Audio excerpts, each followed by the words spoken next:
So today we have two fantastic presentations. One is from Sweden called Sugar Cup, and it's a grassroots event in initiative.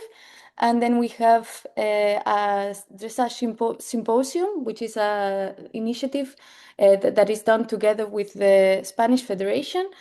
And I think what is interesting about both of these initiatives today, and that I will discuss a bit quickly, is that, across Europe, we see very often different national federations with different models. Some are more volunteer-based, some have big teams, 20, 30 people, and at the end of the day, everybody has their role, very structured, and they don't have capacity to sometimes develop new ideas, new concept. So I think both initiatives today are a good example of how sometimes national federations and private initiatives can come together and kind of, join forces in there and advance their strategic priorities. So just a quick word about NextGen. So it is a practical knowledge sharing platform where national federations present initiatives and also exchange on how to implement these initiatives. It's happening every Wednesday, every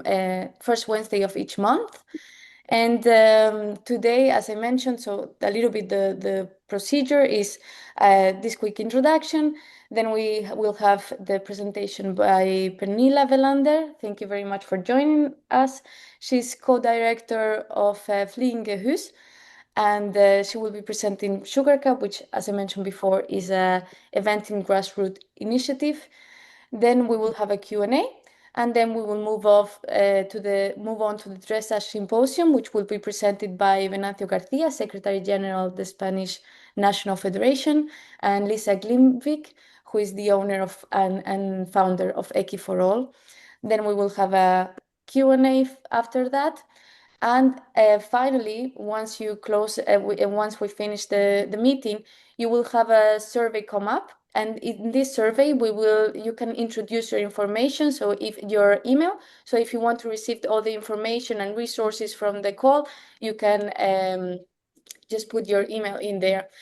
Either way, we will send out all the information and resources as well as the recording from the session today to all the national federations.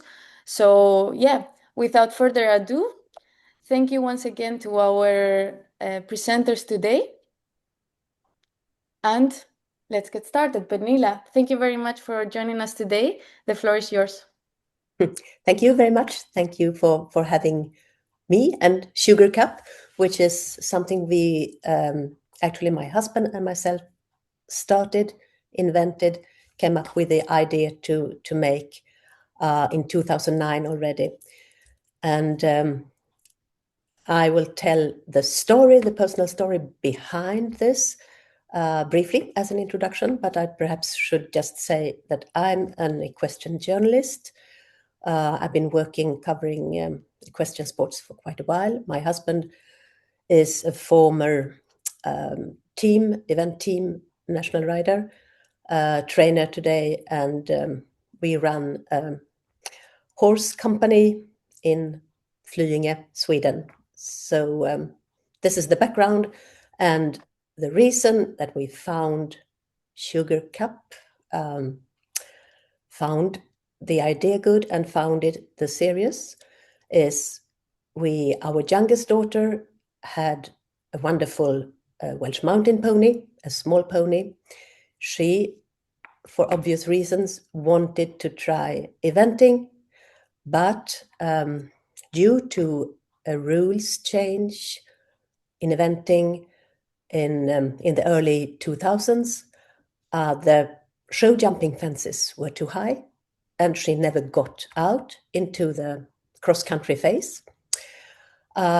We decided to make a cross-country training series for children and young riders on ponies, all sizes ponies, also the smaller ones. And this we did in 2009. And as you see, the aim, the purpose for us was to make it possible for the children to start in a safe, secure, and joyful way with good guidance from authorized trainers all the time. And we wanted to make cross-country riding as a very good start for good riding overall. We wanted to make that possible for every child wanting, every rider wanting to do so.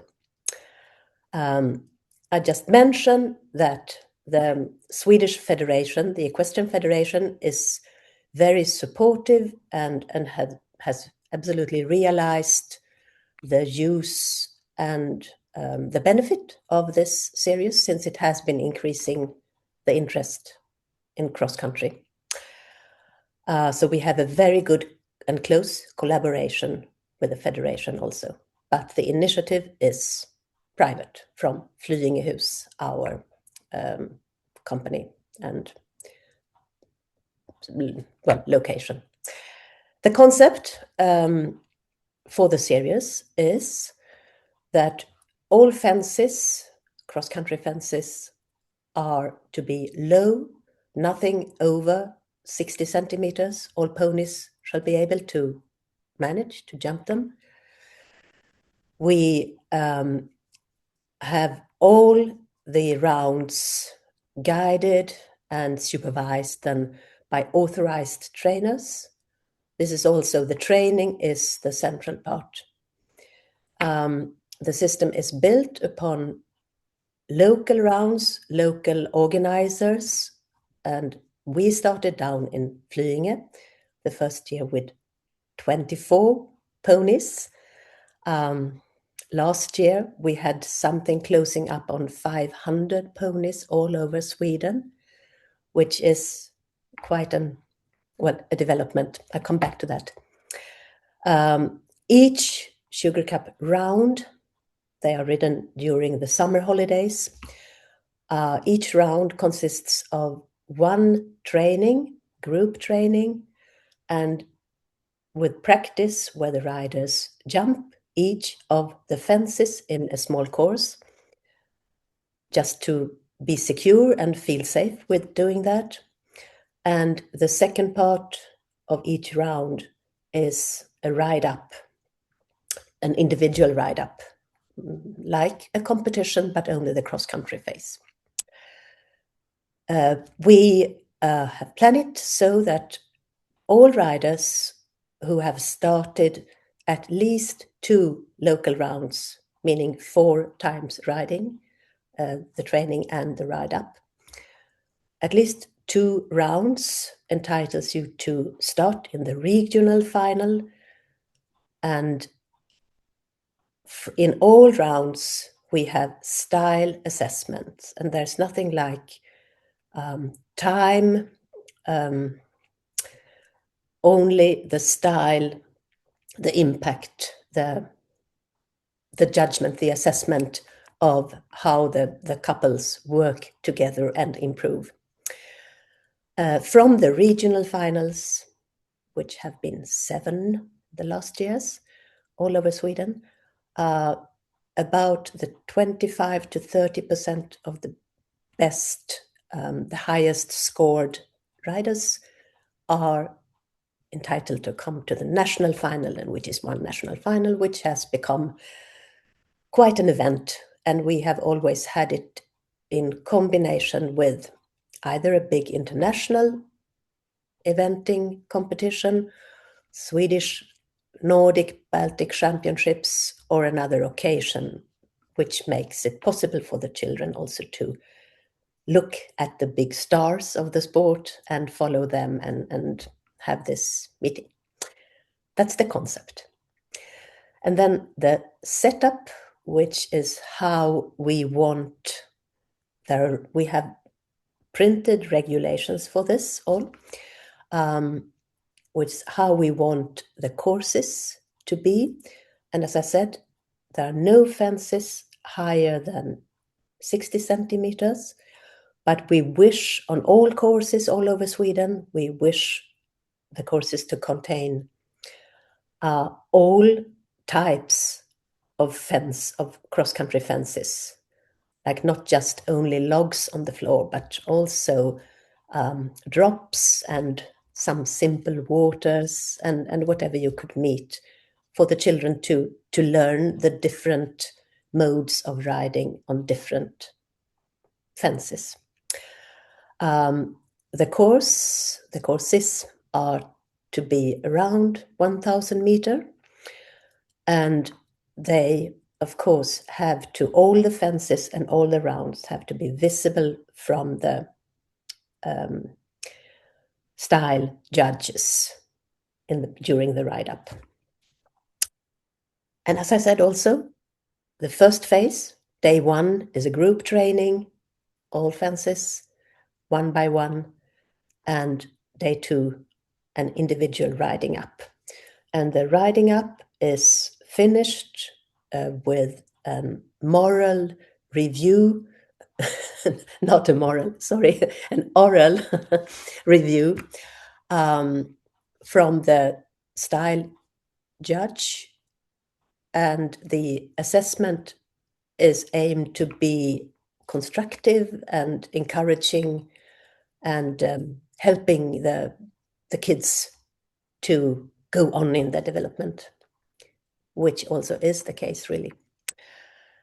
The structure of this initiative that we started is there is one central national management, which is Flyingehus, and us, and from us, the rules are, well, we spread all the information, and we have quite a network all over the country of regionally responsible coordinators in charge of each region, since Sweden is a very long-stretched country with different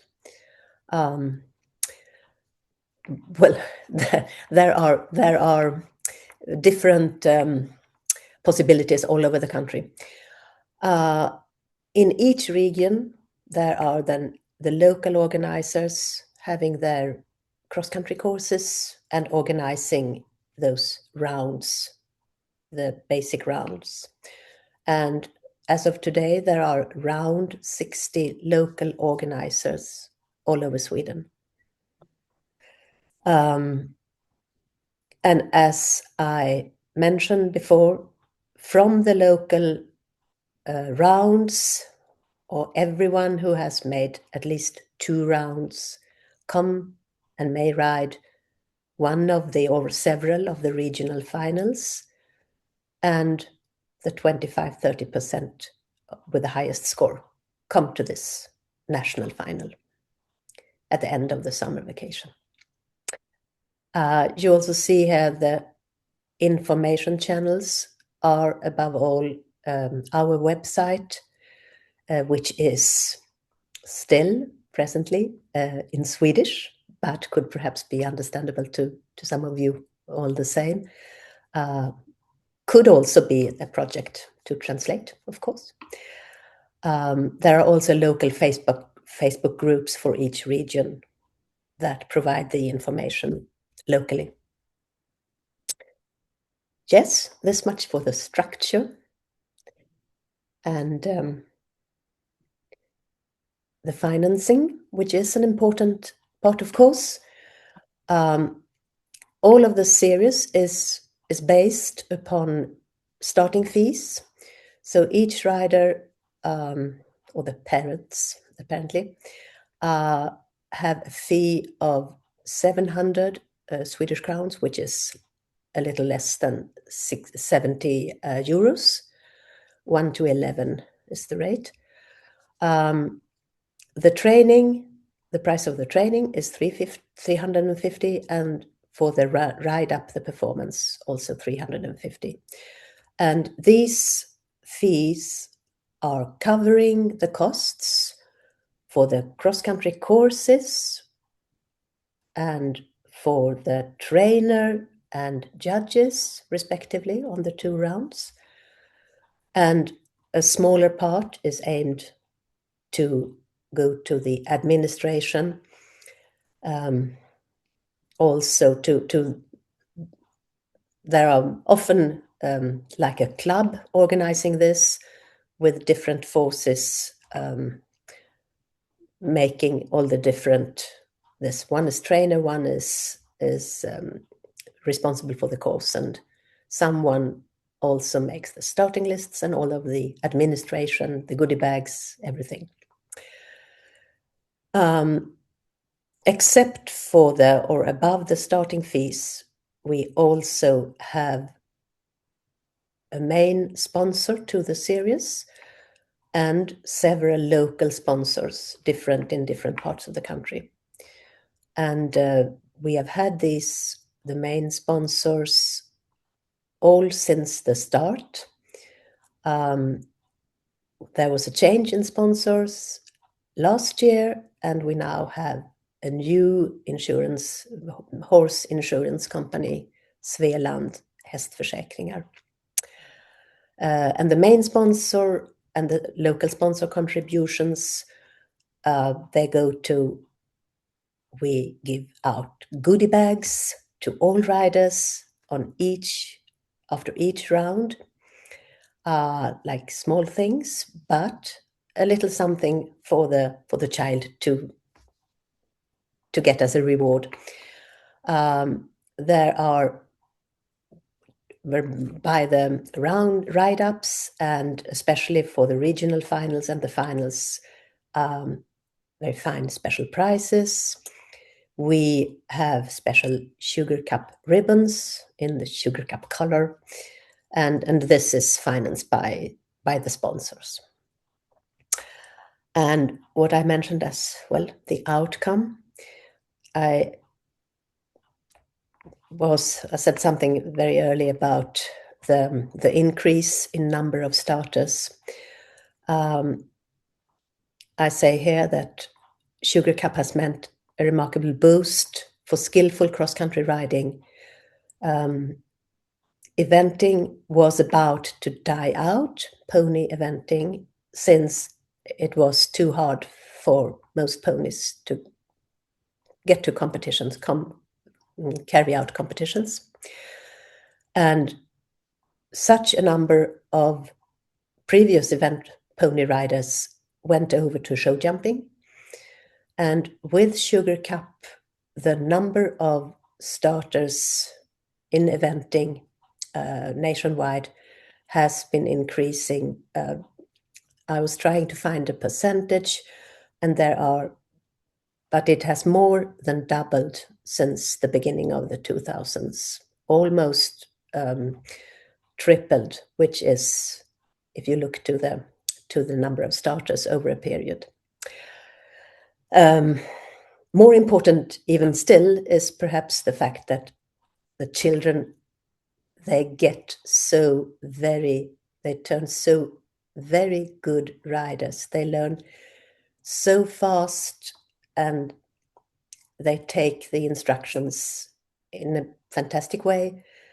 And you can see that the quality of riding, and through that also the safety in riding, cross-country riding, has been increasing so much over this period, 18 years until now. I also mentioned that last year we had about 1,400 starts in Sugar Cup. And then each start is 2 rounds, 2 occasions of training. One training and then one ride up with evaluation. So there were almost 3,000 rounds of educated training cross-country riding, which is quite a lot for any country, and a country with quite a small population as Sweden especially. Finally, I'd like to stress that all riders in the present national teams since last year, each of the riders in the pony, the junior, and the young rider national teams have started riding with Sugar Cup, have started cross-country riding. There are also 2 presently of the seniors who actually started with Sugar Cup, which is something we are very happy and proud about. So I guess this is what I wanted to tell about our baby Sugar Cup. Thank you very much, Pernilla. I mean, it's really an amazing feat, what you have achieved, and it's easy to say 1,400 starts, but it can make a huge difference. Before I open the floor for questions, I actually have a question myself. And this is because one of the biggest challenges we see in eventing is organizing committees. Obviously, having a cross country is quite cost intensive for organizing committees. So I wanted to ask you, do you feel that there's been, this having the Sugar Hub has been helpful for organizing committees or supporting a little bit more their activity? What is your feeling in that?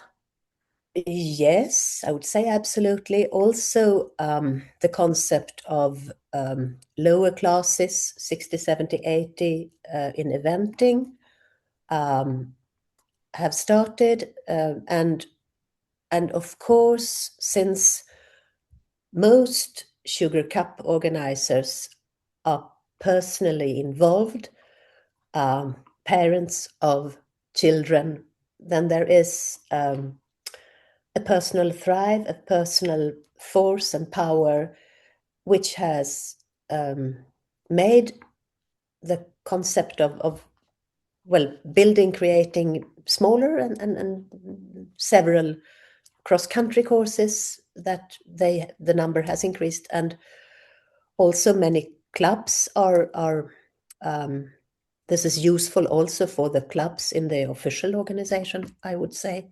I don't know if this really is an answer to your question, but Absolutely. Yeah. Thank you. Thank you so much. So now I want to open the floor. If there are any questions, any comments, once again, thank you, Pernilla, for the presentation and congratulations. I see Tore has a question. Tore, the floor is yours. Thank you. First of all, this is so impressive. I mean, 1,600 participants from 60 organizers.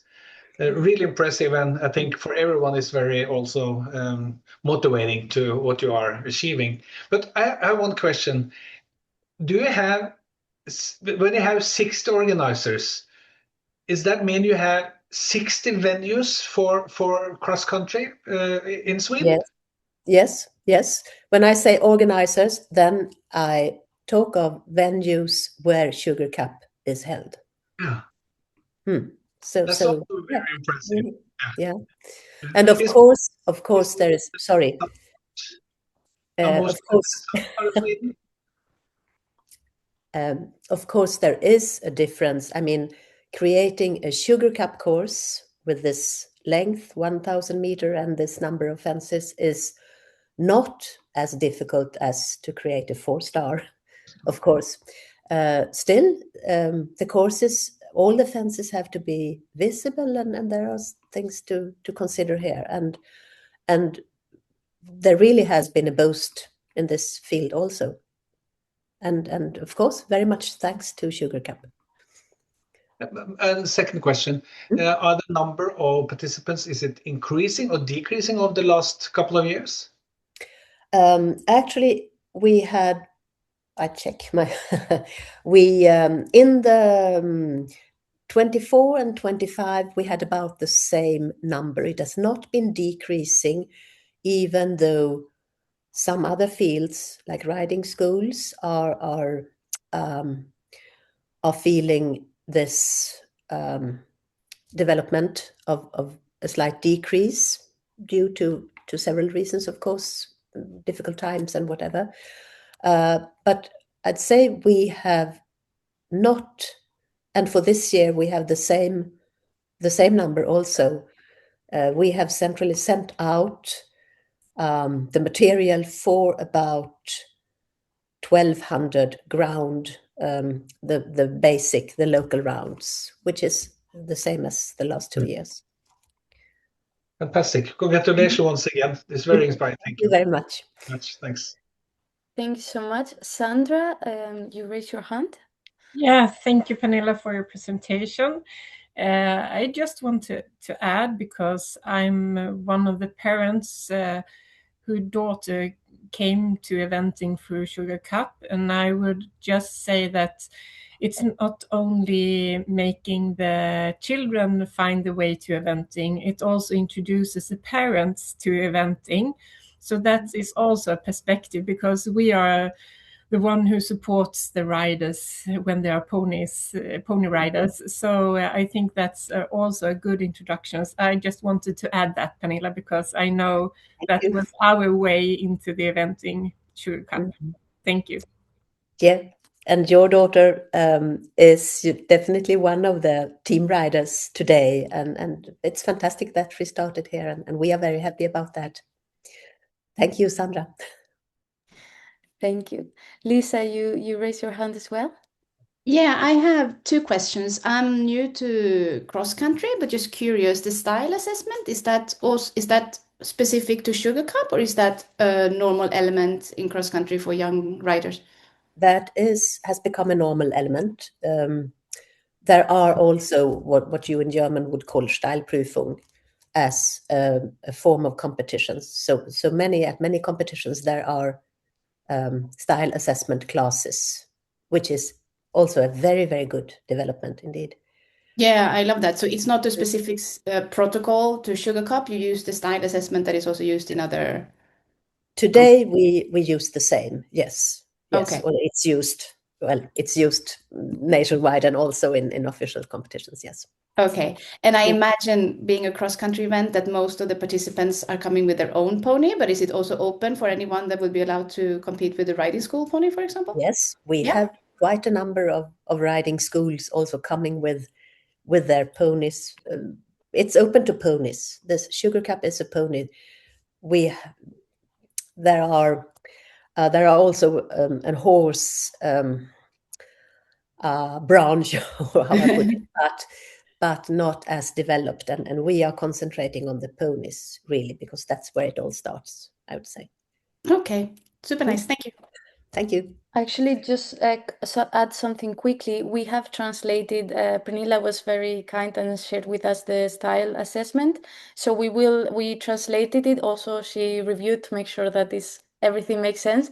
And we will be sharing it with the resources and the presentation after the session, so that you can also go through that and, take the idea, develop it, and copy if you want.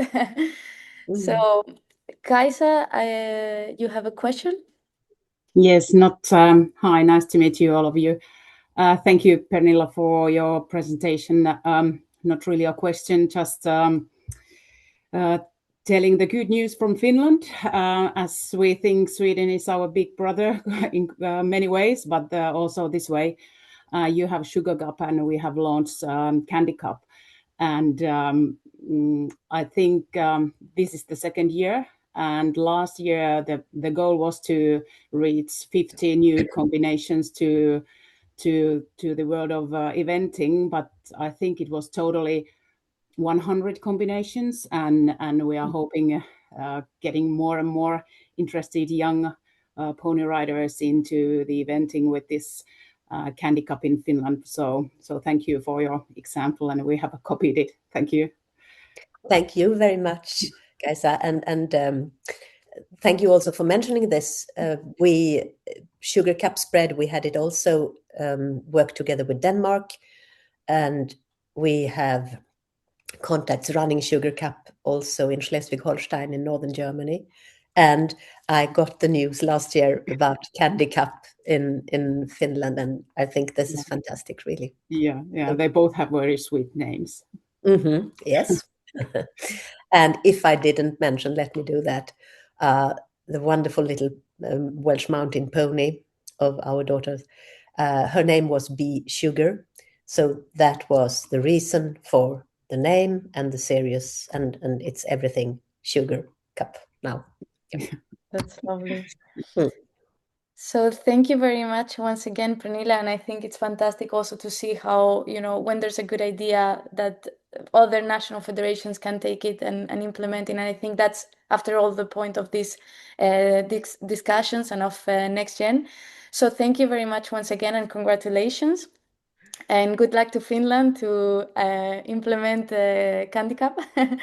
Now I will give the floor let me just share again my screen, and then I will give the floor to Venancio, who will be and Lisa, who will be presenting their initiative, their collaboration with Dressage Symposium. Venancio, Lisa, thank you very much for being with us. The floor is yours. Thank you. Oh, Is Venancio here? Venancio? Oh, Sorry, I was off. I was talking only alone. Well, first of all, thank you very much for this opportunity, Bella, to share with you one experience that for us it has been very, very important because, well, we know that we are part of the equestrian industry in Spain, and our federation is deeply attuned with everything that our industry represents. Okay. And that's why we are supporting initiatives such as the Dressage Symposium, that it has been and it will be so important to us to keep it in the future. Initiatives such as it allows to complement our sporting activities with other aspects that are always enriching our sport. Okay, and this is the reason why for us it's very important to share with you this activity, and especially we would like to thank again the opportunity. Okay, then now I will share with you the idea of the spirit of the initiative, and Lisa will share with you the different aspects of the event. Okay. For us, the main idea of this symposium is to go from competition to education. In Spain, we identified that the growing need to complement competition with accessible and high quality education. We know about the competition, but it's very important for us to spread the competition and at the same time that is growing in this kind of matters. Okay. In this sense, this symposium brings the community together around learning, and not only talking about results and talking about training and talking about everything that involves only the competition. Okay. And then the event took place in Barcelona in Open Sports Club. It's one of the main clubs of Barcelona and specializing in dressage. And it was in February, the 7th and the 8th of this year. Okay. During the symposium, we can see practical master classes in the arena. Okay. Round tables connecting different perspectives of the discipline from the whole stakeholders involved on it. Okay. Technical sessions with industry experts, not only as we told you before, we are talking about the sport, we are talking the industry, the horse industry. Okay. It was able to access the event in a hybrid manner. Okay. Live and streaming to extend the reach beyond the venue. And it was very important for us, delivering collaboration with Equi for All, who has the initiative, and they are a digital platform specialized in equestrian education, enabling both on-site and remote participation. And as I has told you, Lisa will go into detail on the different parts of the event. Please, Lisa. Thank you very much, and thanks for having me. I'll just say a few phrases about us to make it more understandable why this collaboration made sense. So Equi for All, we are a digital platform, and our vision and objective is to make equestrian learning for Spanish speakers more accessible to everyone. We know that it's already an expensive sport. Not everyone can travel and go to as many events as possible. So until now, we have mostly focused on online learning in terms of webinars, seminars, online competitions, and we produce videos as well, content. And we were contacted by the Federation last year with their idea of creating an event with international riders and trainers, bringing them to Spain to share more knowledge. And of course, this sounded very interesting to us and in line with what we want to do. So we had several meetings first to come up with how we would organize the event. We also had to find the venue where it makes sense to have it, even if this is in Spain. And we were lucky with the weather, as you can see on the pictures below. It was important for us to have a venue where we would have a backup of an indoor arena where everyone could fit. In February, it does rain also in Barcelona sometimes. We ended up doing the event in Open Sports Club, also very accessible to the airport, local transport, parking was easy, all these things that makes it easier to create an event.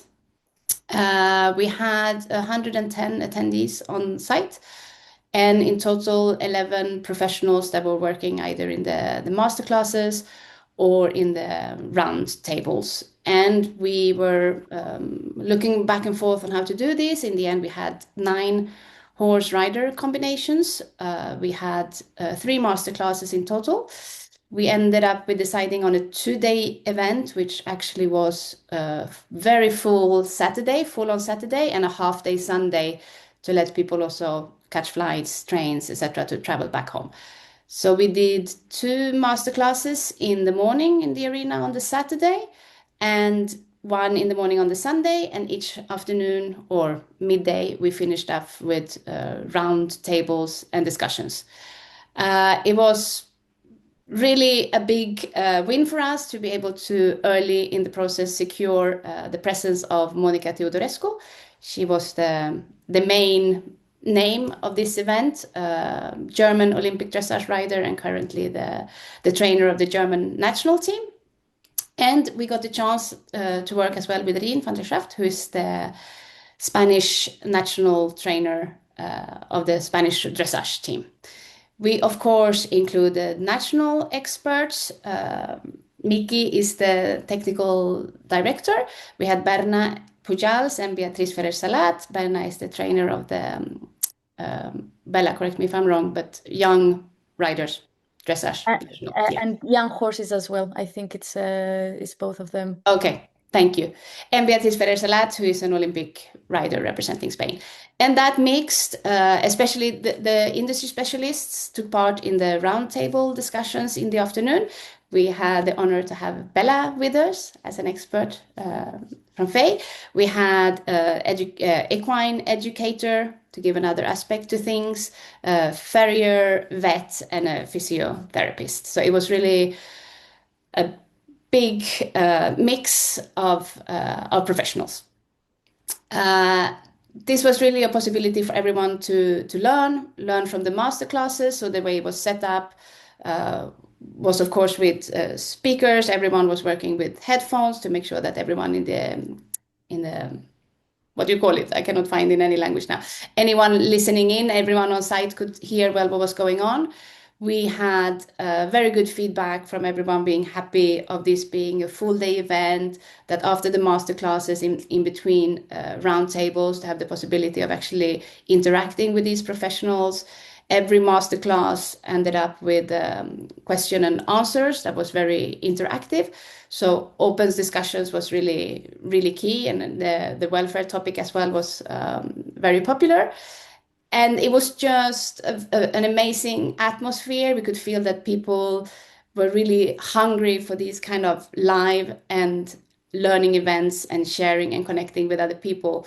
Really nice to meet a lot of people from the community as well in person. And we actually had to push people out on Saturday evening to be able to close the venue on time. So it was very positive. Sorry. Yeah, so 110 on site, and we were so happy to see attendees from all over Spain. So this took place in Barcelona, as I mentioned. We had people coming from Mallorca, the Canary Islands, south of Spain, which really showed to us that it was an event with quality, that it made sense for people to, on top of paying the entrance fee, to to actually travel and make this a weekend for themselves. Just for information, I didn't add it in the text, but the participation on site was, the lowest one was 130 euros for the 2 days, and this didn't include lunch. Then we had a price of 175 that included lunch and coffee breaks. And then we had a special one, which was the VIP. They had a more 3-course lunch together with some of the professionals. They had confirmed better seating, etc., etc. And as I mentioned, the 11 professionals that were working in the arena and in the round tables, and then our team, the streaming team, everyone on sites that was working on it. Online, this was very important for us when we first started to discuss how to organize this event, to also be able to do it online, to be in line with our vision of making it accessible to anyone, anywhere. So we had live viewers actually bought live streaming tickets were 98, and all these recordings were distributed after the event. So either you could join each session during the weekend, or you knew that once the event was finished, you would get a link to watch the recordings afterwards. And still today, and this will be continue for a long time, the recordings from the event are available for sale on our website.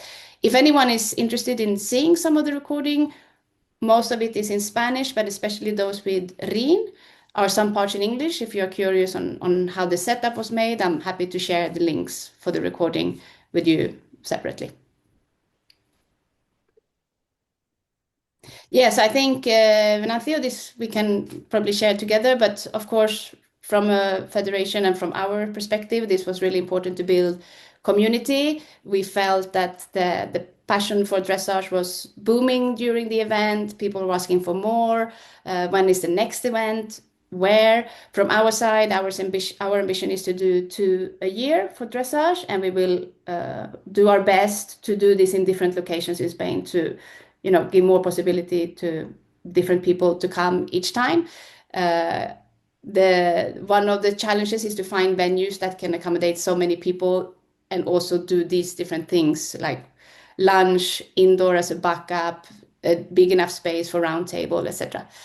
And we really believe that by having recordings, by live streaming, etc., it's kind of democratizing the access to equestrian education.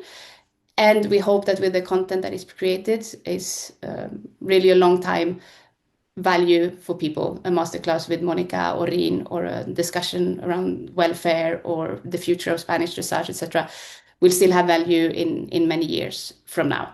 I didn't include this in the presentation, but I wanted to just mention quickly one of the most appreciated masterclasses that we had. So the 3 masterclasses in the arena were 3 Grand Prix riders. Then we had another one with 3 young riders. And then on the Sunday, we had the young horses masterclass. And that one was set up in a way that the rider came in, everyone had 30 minutes each. So each masterclass was 90 minutes. The rider came in, we had different age level of the horses from between 4 and 7. And they rode the test, the dressage test for the age of their horse. And they got direct judging from the judges that we had on site. So the audience could hear what the judge would have given for that exercise. And once that took about 10 minutes, and then they had 20 minutes left. And during those 20 minutes, they got a training lesson with Rin.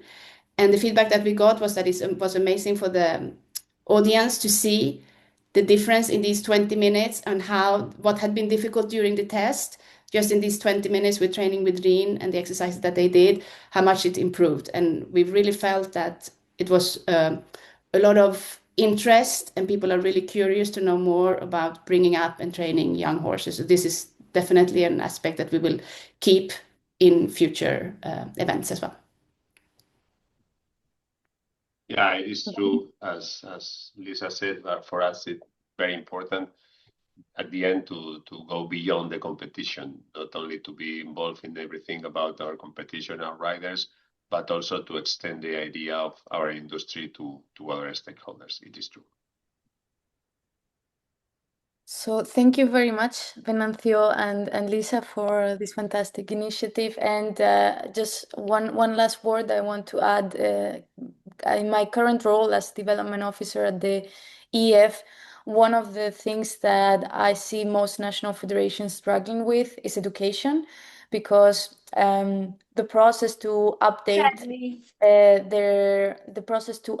their curriculum or the different syllabus is quite challenging, depending on how the country government and the ministry are organized. So I think it's this kind of initiative, especially in a discipline that is so changing as dressage and that is currently ongoing a big transformation. I think these kind of initiatives help a lot to update the knowledge of the coaches, to better understand the judges. So congratulations once again. And I want to open the floor if there are any questions. I know that Patrick Rode is here. He is working with the French Federation in dressage with the education. Patrick, something you would like to say? Yeah, thank you, Luzbella. And it put me in mind that currently at the French Federation, we have quite a movement like that, and it is called Plan Coach 2032, and it's about proposing some educational content for the future coaches of tomorrow. And it's in the 3 Olympic disciplines, for sure in dressage, but also in eventing and in show jumping. And we are making some days of formation and information in each region of France, in partnership with all the stakeholders of the 3 disciplines in each region. And the goal is to have a general knowledge and shared knowledge of for everyone in each discipline. Yeah. So I think this is quite aligned with this, but also for your information, I will be sharing the program for this event. So just like the style sheet from the Sugar Cup, I will also be sharing the program so that you can, see what went on. Also, Lisa has very generously agreed to share also the recordings if you'd like to see that. Any more questions? Well, Bella, maybe I can mention as well. I mean, if we compare to Sugar Cup, they have been able to develop this for many, many years. This was the first event in this setup for us. And of course, there were a lot of lessons learned as well. So, I mean, if anyone is considering setting up something similar and they just want to discuss, I'm very happy to jump on a call and let them know what maybe we wouldn't repeat in a future one. Thank you so much. Thank you. No, I think, as you said, this is the first time, but I think it was a fantastic sign that, riders and coaches ask for this again. It shows that there is a demand for education and to update their knowledge. Any more questions? I mean, this, at the end of the day, this can also be done in other disciplines. I know many of you are here from eventing background, but this could be also, something to copy as well. Me being a show jumper, I'm hoping that we can organize one for show jumping as well soon. Any more questions? No. Then lastly, I will just thank everybody. Thank you, Lisa, Venancio, Pernilla. Thank you once again for your fantastic presentations. I hope the rest of I personally feel very inspired. I hope that the rest of the people that attended today do as well. As I mentioned before, when I close the meeting, you will have a quick survey where you can put your email if you want to receive all the information from today, not just the recording, but also the presentations. Last but not least, We already have the next day for the EEF NextGen, which is going to be the 3rd of June. And we already have the confirmation from the Italian National Federation, and they will be presenting the case of how they managed to have horses recognized legally as athletes, which I think is of great